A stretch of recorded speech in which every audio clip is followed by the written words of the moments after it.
Aujourd'hui on se retrouve pour une vidéo lecture comme vous l'avez sûrement vu au titre. Aujourd'hui on va parler de ce livre aussi, ça sera sur la thématique de l'alimentation, les 100 réflexes pour manger équilibré. C'est un livre que j'avais réservé il y a longtemps à la médiathèque et il était enfin disponible, donc ce sera le petit thème de ce mois-ci sur l'alimentation. C'est un livre qui a été écrit par Carole Garnier et je ne sais pas pourquoi on a la photo de Michel Sim d'où on a fait la lecture le mois dernier de l'un de ses livres. Je vous remettrai la vidéo en barre d'infos si vous êtes intéressés. Ce livre a été publié en 2023 donc c'est assez récent et il coûte 14,90€ pour ceux qui sont intéressés. Moi je l'ai pris en médiathèque, ça coûte 0. Et il fait environ 160 pages mais c'est des pages qui sont très vides donc ça se lit très rapidement. Et on va rentrer directement dans le vif du sujet. Qu'est-ce qu'il nous apprend? Je vous dis tout dans cette vidéo comme ça, vous aurez peut-être pas besoin de les lire. On sait tous qu'il faut bien manger mais entre la théorie et la pratique il y a un petit gap et ce livre va nous aider avec 100 réflexes, 100 astuces, orienter notre alimentation pour mieux manger. Avant, sur la mise en page du livre, il est très coloré, il est très sympa à lire, il y a pas mal de petites illustrations, d'images. Il est divisé en 5 parties, chacune a une couleur prédéfinie. Je trouve que c'est vraiment très bien fait. On va pouvoir commencer du coup avec la première partie intéressante de ce livre, ça va être de revenir sur les fondamentaux de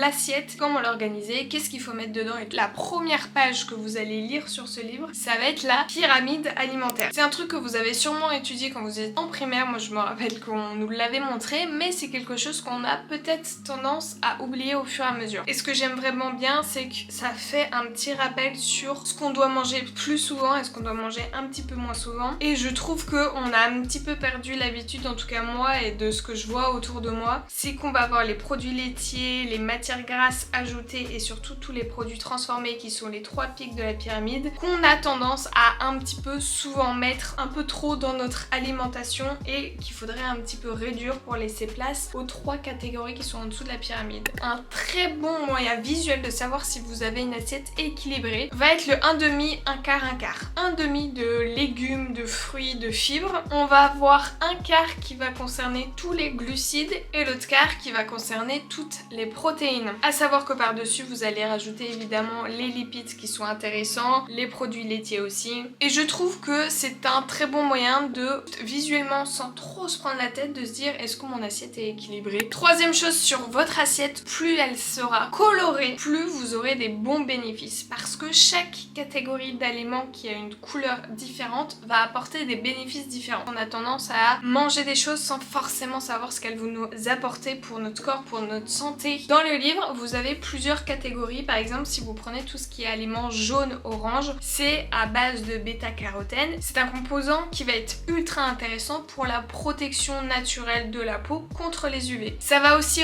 venir renforcer votre système immunitaire. Si on prend tous les aliments qui sont bleu-violet, on va retrouver de l'anthocyane. Ça va nous permettre d'avoir un rôle anti-inflammatoire sur votre santé. Et enfin, une partie qu'on peut un petit peu oublier, ça va être comment son cerveau fonctionne quand on est en train de manger. Vous allez prendre votre première bouchée, vous allez manger rapidement parce que ça a bon goût, vous avez envie de remplir votre estomac, sauf que votre cerveau va avoir besoin de 20 à 30 minutes pour recevoir le signal qu'il est en train de manger la nourriture et pour émettre son signal de satiété. Essayez de prendre le temps entre chaque bouchée de poser votre fourchette, de bien mastiquer parce que ça va faciliter votre digestion et ça va vous permettre d'éviter les ballonnements. Ensuite, on va rentrer un petit peu plus en détail pour cette deuxième partie sur les macronutriments qu'on va avoir dans notre alimentation. Le premier ultra important, ça va être les gras. Un petit truc qui va peut-être vous faire grincer les dents, mais on ne mange pas assez de gras. En tout cas, on ne mange pas assez de bons gras comparé aux gras transformés. Je parle des bons gras, les oméga 3 et 6, mais surtout les oméga 3 qui sont ultra intéressants pour notre santé parce que c'est utilisé par le cerveau, par beaucoup d'organes différents. Ça va venir protéger votre cœur, votre cerveau, ça va être anti-inflammatoire, ça va lutter contre la dépression. Il y a beaucoup de choses qui sont importantes avec les oméga 3 et il faudrait en manger environ 80 grammes par jour. Alors vraiment, quand on parle des gras, c'est vraiment les bons gras, ceux qu'on va retrouver dans l'huile de lin qui est le meilleur apport en oméga 3, c'est environ 53 grammes pour 100 grammes. On va avoir aussi tous les poissons gras, la truite, le saumon, mais aussi les petits poissons qui seront moins pollués comme le maquereau, la sardine. On peut aussi en retrouver évidemment dans les noix, ça c'est assez facile d'apporter ça dans son alimentation le matin pendant votre goûter. Le chanvre, les graines de chia, tout ça c'est plus des aliments que vous allez allez ajouter, saupoudrer, parsemer dans votre assiette au fur et à mesure de votre journée pour avoir tous vos bons apports. Le deuxième macro-élément, ça va être le sucre, et ça par contre on en a beaucoup trop dans notre alimentation avec tous les produits transformés. Les industriels rajoutent du sucre, du sel et du gras pour que ça soit meilleur en bouche et pour que vous ayez un goût de reviens-y. Donc il y a énormément de sucre caché dans toute l'alimentation entière. Normalement la recommandation de l'OMS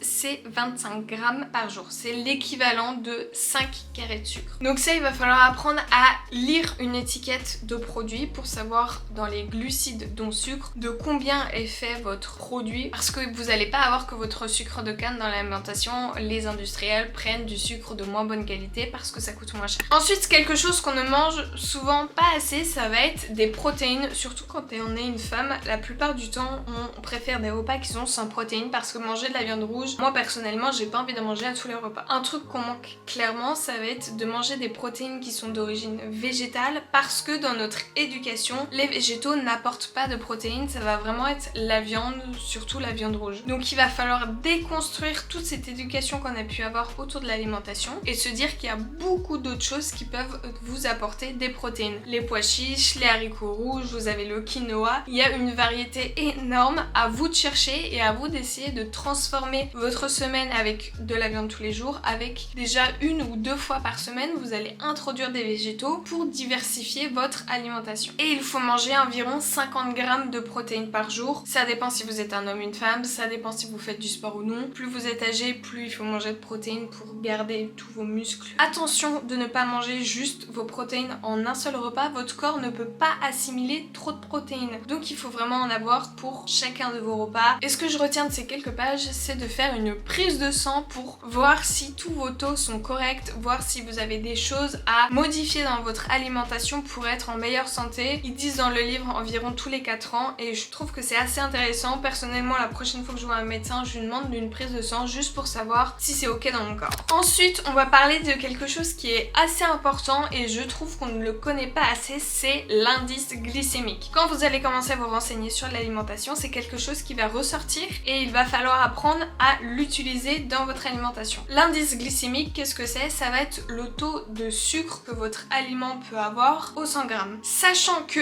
la cuisson de votre aliment ou la façon de le couper, de le transformer, vous allez avoir un indice glycémique qui va être différent. Si par exemple votre pomme de terre est à la vapeur aura un indice glycémique faible, comparé à de la purée voire des frites, l'indice glycémique sera très élevé. Évidemment, on veut un indice glycémique faible pour éviter les pics de glycémie qui vont vous donner un crash d'énergie juste après. Ça va vous fatiguer et ça va vous donner envie de remanger du sucre et après ça vous fait un cercle vicieux parce que vous mangez du sucre, vous faites un crash et ça va vous faire des yo-yo d'énergie. Donc le but, ça va être de réduire au maximum ces pics de glycémie en étant le plus stable possible pour garder une énergie constante. Dans le livre, à la page 38, vous allez avoir tout plein d'aliments différents qui sont rangés par catégorie de ceux qui sont faibles, voire à 0, ou ceux qui sont élevés. À savoir que par exemple, les fruits aussi c'est très intéressant, évidemment qu'il faut en manger, mais un fruit va aussi contenir du fructose qui est un glucide. Et si jamais par exemple pendant votre goûter ou juste votre petit déjeuner vous mangez un simple fruit, évidemment votre pic de glycémie va augmenter et ça va aussi vous faire un crash. Donc les fruits c'est bien, mais pas à jeun. Si vous les mangez par exemple en fin de repas ou avec d'autres aliments, ça va réguler le taux de glycémie entre les aliments et comme ça vous éviterez d'avoir un crash. Ensuite, l'alimentation ne se joue pas que dans l'assiette, ça va aussi se jouer lorsque vous êtes en train de faire vos courses. C'est vraiment le point de départ de ce que vous allez consommer dans votre semaine. Première astuce et la plus importante, quand vous faites vos courses, faites une liste de courses. Vous préparez les repas de votre semaine, vous marquez tous les ingrédients que vous avez besoin. Tenez à cette liste lorsque vous faites les courses. Deuxième petite astuce, ne faites jamais le ventre vide. C'est là que vous allez craquer sur des aliments dont vous n'avez pas forcément besoin. De 1, ça vous coûtera plus cher. De 2, vous allez moins bien manger. Donc focus sur sa liste de courses. Vraiment, moi l'astuce que je peux vous donner qui est la plus importante et qui fonctionne le mieux, c'est que nous on prépare notre liste de courses, on prépare tous les repas de la semaine, on se pose, ok c'est chiant pendant 1 heure, on s'en occupe, on fait ça, comme ça on sait ce qu'on mange tous les jours. On fait ses courses en drive, comme ça ça permet de regarder les prix au kilo et ça c'est mieux pour votre porte-monnaie. Ça permet de ne pas faire d'excès, de ne pas acheter de choses en surplus et aussi c'est un gain de temps phénoménal. Je sais que c'est compliqué de bien faire ses courses parce que c'est aussi une question de budget budget et ça il faut le prendre en compte. Et je trouve que dans ce livre là ce n'est pas assez pris en compte. On nous dit mangez mieux, prenez des produits de bonne source, de bonne qualité. La principale cause pourquoi les gens ne font pas ça, c'est parce que ça coûte beaucoup d'argent de vouloir mieux manger. Et il n'y a aucune solution qui a été donnée pour essayer de réduire les coûts et du mieux manger. Donc ça c'est le truc que je trouve pas ouf dans le livre, c'est le manque de considération de toutes les classes économiques. Première chose à se méfier, ça va être tous les produits qui sont 0% allégés en sucre, allégés en gras. Si vous prenez ça, alors déjà de 1 la composition sera moins bonne parce que les industriels rajoutent des choses pour que ça soit quand même bon au goût. Donc vous vous retrouvez avec une moins bonne composition. Donc tous ces produits là on ne les achète pas. La partie suivante ça va être directement dans votre cuisine. Comment on cuisine au quotidien pour que ça soit meilleur pour votre santé. Déjà on va parler de la cuisson des aliments. Selon la façon de cuire vos aliments, vous allez perdre des nutriments. La meilleure des cuissons ça va être la cuisson à la vapeur. Je vous concède, c'est un petit peu fade, il n'y a pas souvent de goût. Sinon vous pouvez faire cuire à l'étouffée ou alors au dernier recours vous faites ça à la poêle mais vous évitez que ça grille trop. Toutes les parties noires c'est pas forcément bon, même trop grillé. Vous limitez la cuisson, plus un aliment sera cuit, plus il va perdre de ses nutriments. Le but ça va être d'apprendre des petits twists healthy de vos plats que vous préférez. Par exemple moi je suis une personne qui adore les frites, donc au lieu de faire des frites évidemment à l'huile qui vont être ultra grasses, vous faites des frites au four, ça on adore faire ça avec mon copain. Vous coupez vos pommes de terre, vous mettez sel, poivre, épices, un filet d'huile d'olive, au four ça part, vous attendez que ça cuise une demi-heure et c'est nickel et vraiment c'est les meilleures frites que vous pouvez vous faire maison. Pour la mayonnaise et tout ce qui va être sauce, on essaye de trouver des alternatives, donc notamment avec le fromage blanc, le citron, vous pouvez vous faire une petite vinaigrette, échalote, vinaigre de balsamique, citron, ça peut être assez intéressant. Essayez de trouver ce que vous aimez manger mais qui n'est pas forcément bon en quelque chose de meilleur. Pour tous ceux qui sont accros au soda, aux boissons gazéifiées ou à tout ce qui va être rempli de sucre, la meilleure chose reste de boire de l'eau. Je sais que c'est compliqué pour certains parce qu'ils n'aiment pas le goût de l'eau mais moi j'adore ça. Donc essayez de faire des boissons aromatisées. Le matin vous vous levez, vous coupez des fruits que vous mettez dans votre eau, ça va infuser et ça va venir vous aider à boire de l'eau. Et enfin pour les gens qui boivent du thé et du café mais avec une quantité astronomique de sirop, de sucre, de crème, de lait, pourquoi vous faites ça? Déjà vraiment moi je comprends pas. Si jamais vous aimez vraiment le goût du café ou du thé, ne le consommez avec rien d'autre. Vraiment on voit en explosion sur les réseaux les gens qui ne peuvent pas boire de café sans des pompes entières de sirop monin, sans plein de lait rempli de sucre. Si jamais vous aimez pas ça, trouvez une autre boisson qui vous plaît avec moins de sucre. Je sais que c'est compliqué, par exemple quand vous êtes au bureau, tout le monde prend sa pause café, ça vous permet de faire un break. Essayez soit de changer de boisson, prenez votre gourde et si jamais vous aimez pas l'eau, prenez votre café en réduisant les quantités de sucre que vous allez ajouter. Enfin la dernière partie de ce livre, vous allez retrouver tout à la fin de votre livre des menus complets pour chacune des saisons, donc un menu pour une semaine entière et ensuite vous allez avoir les recettes de certains des menus de la semaine. Je trouve que c'est vraiment bien pour déjà apprendre à manger de saison, quelque chose qu'on ne fait pas assez je trouve. Moi la première j'adore manger des tomates toute l'année, mais j'ai fait une vidéo où j'essaye de manger 100% de saison, je vous la remets en barre d'infos si jamais vous êtes intéressé pour aller la voir. Et aussi on essaye de trouver des recettes qui nous font plaisir, donc là vous avez je crois une vingtaine de recettes, c'est plutôt pas mal. Après les recettes vous en trouvez sur internet, n'hésitez pas à prendre votre temps, à vous perdre sur internet pour trouver de nouvelles recettes à tester. C'est une partie que je valide sur ce livre. On va pouvoir passer à mon avis sur ce livre. Déjà le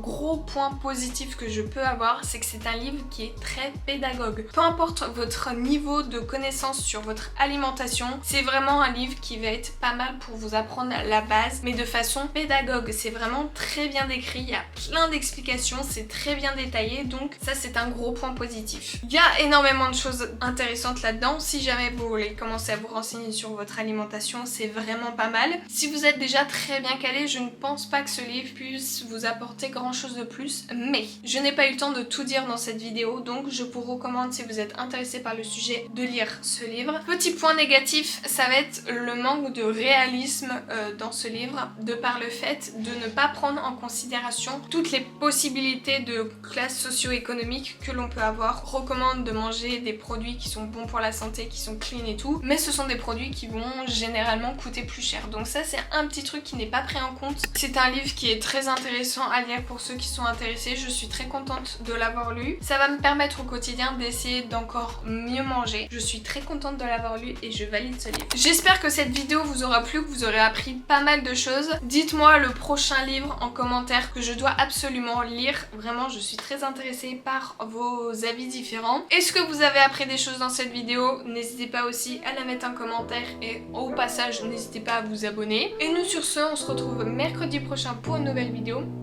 Bisous!